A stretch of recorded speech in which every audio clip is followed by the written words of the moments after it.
কষছে পলাতক দলটি। ঢাকায় অন্তত 20 লাখ মানুষ জড়ো করতে চায় দলটি। প্রথমত, অন্তর্বর্তী সরকারকে ব্যর্থ প্রমাণ করা। দ্বিতীয়ত, যে কোনো মূল্যে আগামী জাতীয় সংসদ নির্বাচন ভণ্ডুল করা। এর মধ্য দিয়ে বাংলাদেশের রাজনীতিতে শেখ হাসিনাকে প্রধানমন্ত্রী হিসেবে ফিরিয়ে আনা। শেখ হাসিনার এই সিআরআইকে কেন্দ্র করে কি পরিকল্পনা? এখানে বলা হচ্ছে যে হাসিনাকে ফেরাতে দিল্লিতে খুলেছে সিআরআই এর নতুন হেড অফিস, দায়িত্বে পুতুল, অর্থাৎ হাসিনা কন্যা পুতুলকে এর দায়িত্ব দেওয়া হয়েছে। কেন এত ছুটোছুটি, কেন এত দৌড়াদৌড়ি, কেন এত তাড়াহুড়া, বাকি যেভাবে বলেন না কেন? কারণ জেনারেল ওয়াকারের পায়ের নিচের মাটি সরে গেছে। ডক্টর মোহাম্মদ ইউনূস সরকার চারপাশে এমনভাবে বের দিয়ে রেখেছেন যে জেনারেল ওয়াকারের পক্ষে এই মুহূর্তে চাকরি বাঁচানো মুশকিল হয়ে গিয়েছে। এবং কিছু বিড়ালকে তোমার পালানোর জায়গা করে দিতে হবে, নাহলে বিড়াল আটকা পড়েছে, বিড়াল বের হতে পারছে না। কারণ এরা সবকটাই জানে, এরা ওয়াকার জানে তার অবস্থা কি হবে, ছাড়তে পারছে না। ইউনূস জানে তার অবস্থা কি হবে, এনসিপি নেতারা জানে তাদের অবস্থা কি হবে, এইসব লোকজন প্রত্যেকেই জানে। দর্শক, নতুন একটা নিউজ আপনাকে স্বাগতম। প্রিয় দর্শক, বাংলাদেশের যে বর্তমান রাজনৈতিক প্রেক্ষাপট এবং যে পরিস্থিতির সৃষ্টি হয়েছে তারই আলোকে আপনাদের সামনে বেশ কয়েকটা গুরুত্বপূর্ণ ভিডিও নিয়ে হাজির হয়েছি, যার কিছুটা অংশবিশেষ ইতিমধ্যেই ভিডিও শুরুতেই দেখেছেন। তো দর্শক, ভিডিওর শুরুটা দেখেই কিন্তু বুঝতে পেরেছেন যে আজকের নিউজটা ঠিক কতটা গুরুত্বপূর্ণ এবং ঠিক কোন বিষয়টাকে ইঙ্গিত করছে। তাই বলবো, যারা ভিডিওটি অন করেছেন না টেনে সম্পূর্ণ নিউজটি মনোযোগ সহকারে দেখতে থাকুন, তাহলে আজকের কাঙ্ক্ষিত বিষয়গুলো বুঝতে পারবেন। দর্শক, এই বিষয় নিয়ে বেশি কথা বলবো না, চলুন দেখে আসবো আজকে সেই কাঙ্ক্ষিত ভিডিওগুলো। তবে তার আগে বলবো, যারা এখনো চ্যানেলটি সাবস্ক্রাইব করেননি অবশ্যই চ্যানেলটি সাবস্ক্রাইব করে পাশে থাকা বেল আইকনটি ক্লিক করে দিন। আর যারা ইতিমধ্যেই চ্যানেলটি সাবস্ক্রাইব করে রেখেছেন তাদেরকে অসংখ্য ধন্যবাদ। তো চলুন দর্শক, ভিডিওটিতে একটি লাইক দিয়ে আমরা ধারাবাহিকভাবে সবগুলো ভিডিওর আলোচনা দেখে আসি। জেনারেল ওয়াকারের কি বিদায় ঘণ্টা বেজে গেল? ঢং ঢং ঢং ঢং ঢং ঢং।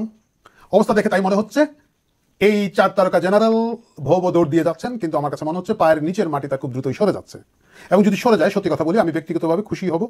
বাংলাদেশের ইতিহাসে এত দুর্বল একটা সেনা প্রশাসক, এত দুর্বল একটা সেনাপ্রধান, এত ধান্দাবাজ টাইপের একটা লোক এর আগে কখনো এসেছে বলে অন্তত আমার স্মৃতিতে মনে পড়ে না। ইনস্টিটিউশনের একটা প্রাইড আছে, চেয়ারের একটা মর্যাদা আছে, যারাই ছিলেন, মানে অনেক ধরনের উদ্ভট উদ্ভট লোকও কিন্তু সেনাপ্রধান হয়েছেন। মানে জেনারেল আজিজের কথা যদি আমি বলি, হ্যাঁ, তার লয়ালিটি ছিল আওয়ামী লীগের প্রতি এবং অন্যান্য কারণে হয়তো তাকে আওয়ামী লীগ করেছেন। জেনারেল আজিজ আদৌ সেই পদের যোগ্য ছিলেন কিনা না, সেটা সেনাতে যারা আছেন তারা বলতে পারবেন। পাবলিক পারসেপশন ভালো ছিল না। তারপরেও এদের যে মিনিমাম ব্যক্তিত্বটুকু ছিল, এটা জেনারেল ওয়াকারের নাই। বাংলাদেশকে আজকে এই চূড়ান্ত ডুবন্ত অবস্থায় নিয়ে আসার জন্য জেনারেল ওয়াকার একজন বড় দায়ী ব্যক্তি।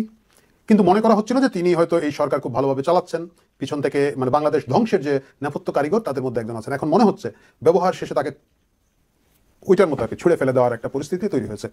আপনারা যারা এই ভিডিওটি দেখছেন, আমি জানি না আপনারা চিফ অ্যাডভাইজার মহোদয়, আমাদের মাননীয় প্রধান উপদেষ্টা মহোদয়ের সাম্প্রতিক প্রেস রিলিজটা দেখেছেন কিনা। জেনারেল ওয়াকার এই ভিডিওটা যখন আমি করছি, সোমবারে জেনারেল ওয়াকার গিয়ে দেখা করেছিলেন ডক্টর মোহাম্মদ ইউনূসের সাথে।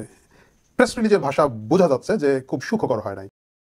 এর আগে জেনারেল ওয়াকার যেভাবে বলতেন, যাহাই আসুক না কেন আমি আপনার সাথে আছি, মনে হচ্ছে ডক্টর ইউনূস জেনারেল ওয়াকারকে একটা ভালো শার্টিং দিয়েছেন, সেটা প্রেস রিলিজে বোঝা যায়। এখানের মধ্যে বলাই হয়েছে যে chain of command strictly maintain, professionalism এইসবের ব্যাপারে স্মরণ করিয়ে দিয়েছেন যে নির্বাচন পর্যন্ত এইগুলো যাতে মেনটেন করা হয়।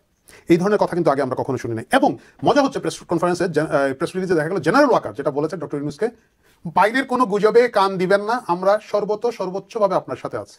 মানে একটা ঘুষ ফুসফুস নিশ্চয়ই আছে, কারণ এর আগে কখনোই আমরা এই ধরনের দেখিনি। আমরা খুবই রুটিন একটা দেখভালের অবস্থা দেখেছি। গুজব আছে, বিশ্বাসযোগ্য গুজব আছে যে ডক্টর মোহাম্মদ ইউনূসের সাথে দেখা করার আগে জেনারেল ওয়াকার গতকালকে প্রধান বিচারপতির সাথে দেখা করেছেন। সত্য মিথ্যা ছবি দিয়ে প্রমাণ করার অবস্থা নেই, কিন্তু বিভিন্ন সূত্র বলছে যে এই ধরনের একটা বৈঠকের সম্ভাবনা উড়িয়ে দেওয়া যায় না। এবং ডক্টর মোহাম্মদ ইউনূসের সাথে দেখা করার পরে সেটা প্রধান রাষ্ট্রপতি চুপ্পুর সাথে দেখা করে এসেছেন। কেন এত ছুটোছুটি, কেন এত দৌড়াদৌড়ি, কেন এত তাড়াহুড়া, বাকি যেভাবে বলেন না কেন? কারণ জেনারেল ওয়াকারের পায়ের নিচের মাটি সরে গেছে। কি কারণে গণ অধিকার পরিষদের ভিপি নূরকে গিয়ে এই পরিমাণ অমানবিকভাবে মারতে হলো, কি কারণে নির্যাতন করতে হলো আমরা জানি না। এর বাইরে এখন ডক্টর মোহাম্মদ ইউনূস সরকার চারপাশে এমনভাবে বের দিয়ে রেখেছেন যে জেনারেল ওয়াকারের পক্ষে এই মুহূর্তে চাকরি বাঁচানো মুশকিল হয়ে গিয়েছে। এবং এটা হওয়া উচিত। কেন হওয়া উচিত? প্রথম কথা হচ্ছে, আপনারা জানেন যে জেনারেল ওয়াকার ফেল করেছেন গত 5 আগস্ট, সিরিয়াসলি ফেল করেছেন। তার যে ষড়যন্ত্র, তার যে পরিকল্পনা তাদের ছিল, সেটা কাজে লাগে নাই। শেখ হাসিনাকে হত্যার যে চেষ্টাটা ছিল সেইটা কোনোভাবেই বাস্তবায়ন হয় নাই। 5 আগস্ট ঢাকা শহরে গেট খুলে বিভিন্ন জায়গা থেকে রাস্তার ব্লকেট খুলে দিয়ে সেনাবাহিনী মানুষ ঢুকাতে সাহায্য করেছিল। এবং আমি বিশ্বাস করি একটা পরিকল্পনা ছিল যে গণভবনে ঢুকে শেখ হাসিনাকে অপমান করে হত্যা করা হবে, হয়তো তার লাশ ঝুলিয়ে রাখা হতো, যেরকম এর আগে 2-4 দিন পুলিশের লাশগুলোকে ঝুলিয়ে রাখা হয়েছে। সেই ধরনের একটা চেষ্টা ছিল এবং মানুষকে ওইদিকে মোবিলাইজ করার পিছনে জেনারেল ওয়াকার ছিলেন। এবং তিনি যখন ক্যান্টনমেন্টে বিভিন্ন রাজনৈতিক দলকে ডেকে বৈঠক করছেন, তখনও কিন্তু Sheikh Hasina sitting prime minister, Sheikh হাসিনার সাথে কথা না বলে তিনি একটা কমান্ডিং অফিসার, একটা ইউনিফর্ম পরা অবস্থায় এইভাবে বাইরের রাজনৈতিক দলগুলোর সাথে বৈঠক করতে পারেন। আমি ধরে নিলাম যে তিনি শান্তি শৃঙ্খলার জন্য কথা বলতে চাচ্ছিলেন, সেখানে he should include prime minister, তখনকার সিটিং প্রাইম মিনিস্টারকে করেন নাই। এবং কথা আছে যে শেখ হাসিনা যখন বিমান বাহিনীর সহায়তায় বাংলাদেশ ত্যাগ করেন, তিনি বলেছিলেন হায় হায় এইমাত্র শুনলাম উনি বা দেশ ছেড়ে চলে গিয়েছিলেন। এখানে ডিপ স্টেট জেনারেল ওয়াকারকে দিয়ে যে কাজ করানোর চেষ্টা করেছিল সেটা আর করতে পারেনি। তারপরে উনি যেটা করলেন, বললেন আমার উপর ভরসা রাখুন, সারা বাংলাদেশ তার উপর ভরসা রাখলো। ভরসার প্রধান কাজ তিনি যেটা করলেন 5 আগস্ট ইউনিফর্ম পরা সেনা সদস্যদেরকে দিয়ে বিভিন্ন জায়গায় বঙ্গবন্ধুর ভাস্কর্যগুলোকে টেনে হিচড়ে নামানো, অপমান করা, এটা করেছেন। তার কমান্ডে হয়েছে, কারো শাস্তি হয়েছে? একটা প্রফেশনাল সেনাবাহিনী হতে পারে, সরকার পরিবর্তন হয়েছে, চেঞ্জ হয়েছে, মানলাম, মানুষ এসে একেবারে সবকিছুকে উল্টো পালট করে দিয়েছে। প্রফেশনাল সেনাবাহিনীর উচিত ছিল পরবর্তী সরকারে কারা আসবেন সেটাকে নিয়ে ব্যস্ত থাকা, আইন শৃঙ্খলা রক্ষা করা, যেহেতু এখন আওয়ামী লীগ নাই, সরকার চলে গিয়েছে, এদের মবকে নিয়ন্ত্রণ করা। কিন্তু সেটা না করে ইউনিফর্ম পরা প্রফেশনাল সেনা ভাস্কর্য বানতে লেগেছে on the command of general Waker 5 তারিখে। আমি জানি না আওয়ামী লীগ খুব পীড়িত করে এখন, আমি দেখছি আওয়ামী লীগ এখনো, আওয়ামী লীগের যারা নেতা কর্মীরা আছেন, এই যে এখন বলবো জেনারেল ওয়াকারের বিরুদ্ধে, তাদের অনেকের মন খারাপ হবে, আরে ভাই কি বলেন, আমাদের লোক, আমাদের ফুফাতো বোনের জামাই। বঙ্গবন্ধু একবার ভুল করেছিলেন শফি সাহেবকে আর্মি চিফ করে। উনি কিন্তু, আপনারা অনেকেই জানেন কি জানেন না আমি জানি না, জেনারেল শফি কিন্তু প্রায়োরিটিতে ছিলেন না। মানে general Shafi was not the highest সিনিয়রিটির দিক থেকে উনি সিনিয়র ছিলেন না, জিয়াউর রহমান সিনিয়র ছিলেন। জেনারেল শফিকে করা হয়েছিল বিশ্বস্ততার জন্য, যেহেতু একটা দুর্বল সেনাপ্রধান তখন ছিলেন, বঙ্গবন্ধুকে পুরো পরিবার সহ প্রাণ দিয়ে সেটা প্রমাণ করতে হলো। এবং অনেকেই বলে থাকেন যে জেনারেল ওয়াকারের ক্ষেত্রে একই কথা হচ্ছে, আত্মীয়তার কারণে শেখ হাসিনার ফুফাতো বোনের স্বামী বা কোনো লতায় পাতায় হতে পারে, আত্মীয় হিসাবে তার বিশ্বস্ততা এবং তার প্রতি সেই আস্থার জায়গা থেকে তাকে সেনাপ্রধান করা হয়েছিল। সেনাপ্রধান যে বছর করা হয়েছে ওই বছরই তক্তাটাও উল্টে দিয়েছে। তারা ষড়যন্ত্র করেছে এবং আওয়ামী লীগকে ক্ষমতাচ্যুত করার পিছনে কি রোল, কি ভূমিকা তারা পালন করেছে। গেল আমি মানলাম যে তখন আমি ধরলাম যে তারা খুব নির্দোষ, তারা কিছুই করে নাই। গোপালগঞ্জের ঘটনার পরে আমাকে বলেন 5 দিন কারফিউ দিয়ে ওইখানের মধ্যে, প্রথম 1 ঘন্টা 2 ঘন্টা 4 ঘন্টা 5 ঘন্টা আমি মেনে নিলাম যে ন্যাশনাল কমিটি পার্টির লোকজন ওইখানের মধ্যে না বুঝে গেছে, বাচ্চা কাচ্চা উস্কানি দিতে গেছে, লোকজন পেদানি দিচ্ছে, তাদেরকে এপিসির ভিতরে ট্যাঙ্কের ভিতরে করে পালিয়ে দেওয়া হচ্ছে, ওই সময় গুলি করা হচ্ছে, মারা হচ্ছে। কিন্তু এরা তো পালিয়ে গেছে ভাই। পালিয়ে যাওয়ার পরে 5 দিন ওইখানে টানা কারফিউ দিয়ে অমানবিক নির্যাতন করা হয়েছে লোকজনের কাছে। কারণ তারপরে আওয়ামী লীগ তাকে কেন ভালোবাসে, কেন তাকে, আমি দেখলাম আবার একটা বিবৃতিও দিয়েছে সেনাবাহিনীর দিকে তাকে। আর ভাই আওয়ামী লীগ আপনারা ওই সেনাবাহিনীর দিকে না তাকে নিজের দিকে তাকান, আল্লাহর রাস্তায়, আল্লাহর রাস্তায় নিজের রাজনীতিটা করার চেষ্টা করেন। 1 বছর বসে থাকবেন, জেনারেল ওয়াকার আপনাদেরকে আইনা বসায় দিবে। ওই বেচারার প্রথম কথা হচ্ছে কোনো ইচ্ছা, আগ্রহ, সাহস, গার্ডস কিছুই নাই, যোগ্যতা নাই, এবং তার নিজের চাকরি আছে কিনা সেটা নিয়ে টানাটানি আছে। আমি আশা করব কেয়ারটেকার গভর্নমেন্ট আগামীতে নির্বাচনে আসবে, নির্বাচনে আসার আগে একজন যোগ্য সেনাপ্রধানকে যদি দিতে পারেন সেটা হয়তো দেশের জন্য ভালো হবে। কারণ সেনাবাহিনী যেহেতু মাঠে আছে, সে যাতে নিরপেক্ষভাবে দায়িত্ব পালন করতে পারে, সেনাবাহিনী যেহেতু মাঠে আছে, ম্যাজিস্ট্রেসি পাওয়ার নিয়ে তারা যাতে মব নিয়ন্ত্রণ করতে পারে, এই চেষ্টাটা করে। গত আগস্ট মাস ঘিরে নাশকতার শঙ্কা থাকায় জারি করা হয়েছিল বিশেষ সতর্কতা। গোয়েন্দা তথ্য ছিল মাঠে গেরিলা বাহিনী নামাচ্ছে আওয়ামী লীগ, এজন্য দেওয়া হয় প্রশিক্ষণও। সেই পরিকল্পনা ভেস্তে গেলেও নতুন ছক কষছে পলাতক দলটি। ঢাকায় অন্তত 20 লাখ মানুষ জড়ো করতে চায় দলটি।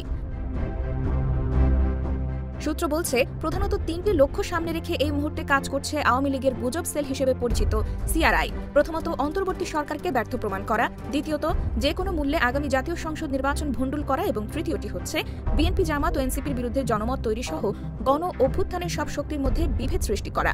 এর মধ্য দিয়ে বাংলাদেশের রাজনীতিতে শেখ হাসিনাকে প্রধানমন্ত্রী হিসেবে ফিরিয়ে আনা। এজন্য প্রতিষ্ঠানটির পক্ষ থেকে দেশে বিদেশে বিপুল পরিমাণ অর্থ বিনিয়োগ করা হচ্ছে। অভিযোগ রয়েছে আওয়ামী লীগের গবেষণা, তথ্য কার্যক্রম পরিচালনা, নীতি নির্ধারণ, প্রচার প্রচারণার কাজে কথা বলা হলেও আদতে সিআরআই এখন ভিন্ন কাজ করছে। শেখ হাসিনাকে দেশে ফেরাতে আওয়ামী কালচারাল ফ্যাসিস্ট যাদের বলা হয় তাদের সংগঠিত করে কাজে লাগানোর প্রজেক্ট হাতে নিয়েছে। এজন্য এই তালিকার টকশোর জনপ্রিয় মুখ, সিনিয়র সাংবাদিক, ইউটিউবার, অনলাইন অ্যাক্টিভিস্ট সহ বিভিন্ন শ্রেণী পেশার বুদ্ধিজীবীদের আর্থিক সহায়তা দেওয়া হচ্ছে। সিআরআইয়ের দিল্লির এই কার্যালয় থেকে এসব ছদ্মবেশী কালচারাল ফ্যাসিস্টদের নানা কৌশলে কাজে লাগাতে বিভিন্ন অ্যাসাইনমেন্ট দেওয়া হচ্ছে।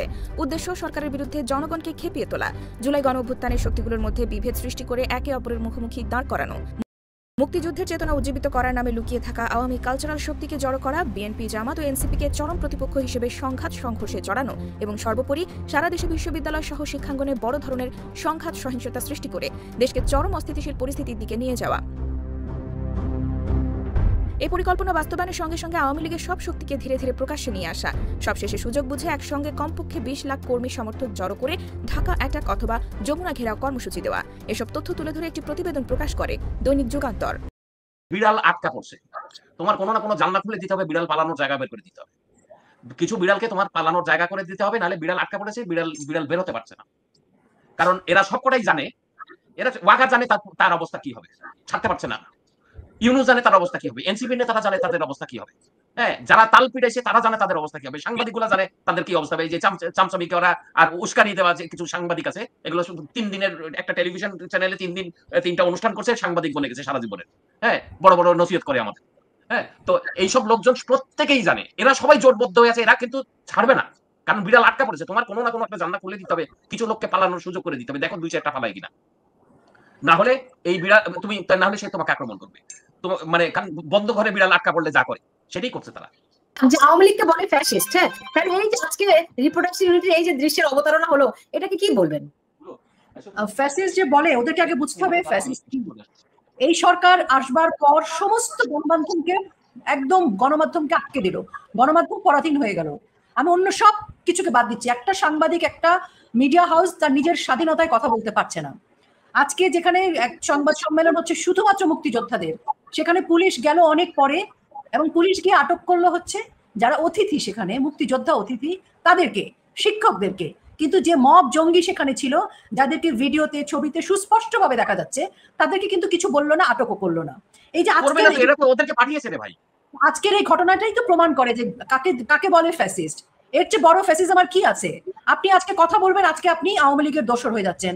একজন রিকশাওয়ালা ফুল দিতে গেলেন, তিনি তার সমস্ত শ্রমের টাকা দিয়ে ফুল কিনে নিয়ে গেলেন, তাকে আওয়ামী লীগ বানিয়ে দেওয়া হলো। আজকে শিল্পীরা, সারা বাংলাদেশের শিল্পীরা যারা একসময় গত বছর প্রোফাইল লাল করেছিলেন, যারা ইউনুসের এই জঙ্গি বাহিনীর জুলাইয়ের সময় রাস্তায় যারা ছিল, তাদের সাথে রাজপথে ছিল, তারপর তারা যখন বঙ্গবন্ধুকে বিনম্র শ্রদ্ধা জানিয়েছে তাদের সোশ্যাল মিডিয়ায়, তখন তারা হয়ে গেল দালাল, এবং তাদের ছবি ব্যানার করে সেখানে জুতা নিক্ষেপ করা হচ্ছে, তাদেরকে ঘৃণা প্রদর্শন করা হচ্ছে, এটা প্রকাশ্যে। এই যে মব বাহিনী এটা করছে, সেই মব বাহিনীকে কিছু বলা হলো না, কিন্তু হুমকি দামকি শিকার হলো আমাদের শিল্পীরা, যে শিল্পীরা কিন্তু গত জুলাইতে আওয়ামী লীগের বিপক্ষে ছিল, তারা বঙ্গবন্ধুকে শ্রদ্ধা জানিয়েছে, শোক জানিয়েছে। তো ফ্যাসিজম তো একে বলে। আর তো বেশি দূর দরকার নেই, অনেক বেশি বোঝানোর প্রয়োজন নাই। দর্শক, আমি আশা করছি সবগুলো ভিডিওই আপনি মনোযোগ সহকারে দেখেছেন। সেই সাথে দর্শক, এই ভিডিওগুলো সম্পর্কিত যদি কোনো তথ্য বা মতামত থাকে তাহলে তো অবশ্যই কমেন্ট করে জানিয়ে দিন। দর্শক, আজকের মতো নিউজটি ছিল এটুকুই। ফিরছে আগামী ভিডিওতে নতুন কোনো টপিক নিয়ে। আল্লাহ হাফেজ।